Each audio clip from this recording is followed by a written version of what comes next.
This is a story I've told before on my channel, so if it sounds a bit familiar, that's probably why. There's also a chance that you probably haven't heard it, considering the original video only has about 20 views by the time I'm recording this audio. You don't have to watch it, by the way. It's literally just this exact same story, a bit shorter, and it's a speed paint. I just really wanted to animate this instead because, it's more like one of those really good stories that you just have to animate.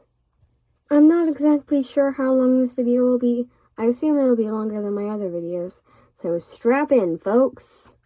This story happened when I was about in 5th grade. It was a good while ago at the end of my elementary school era. Basically, it was the last couple weeks of school, and let's just say it was testing time.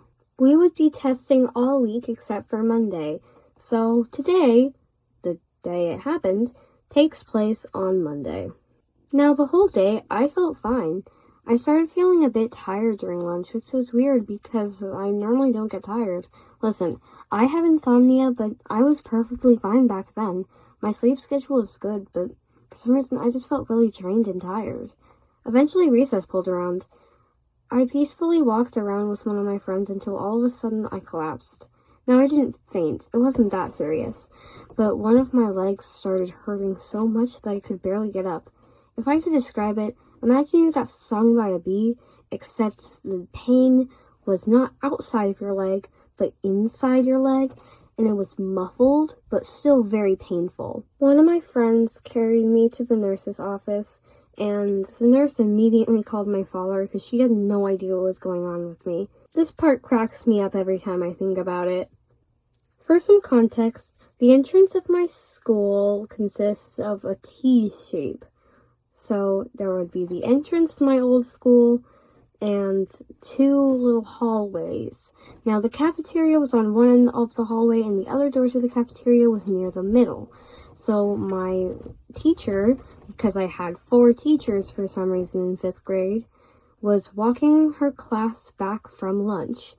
And when I tell you, I will never forget her face as she saw me on a wheelchair getting wheeled out by my father and my nurse.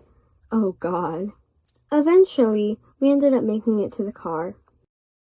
Okay, so you're lucky your mom is getting home around 10 minutes from now. So by the time we get home, I can get you some water, get dressed, go to the bathroom, and then mom will take you to the urgent care.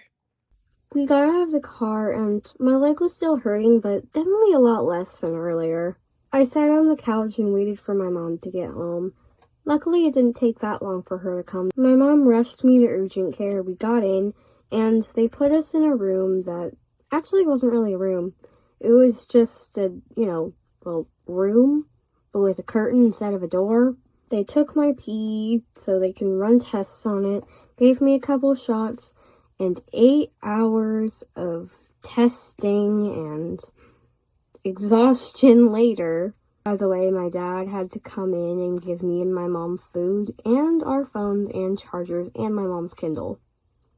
8 hours later, one of the nurses came in and explained that the reason I was experiencing pain in my leg was because I was severely dehydrated.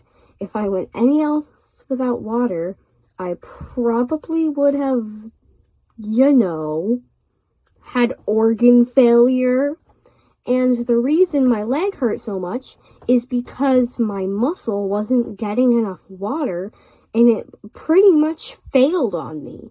I was literally so dehydrated that I almost died.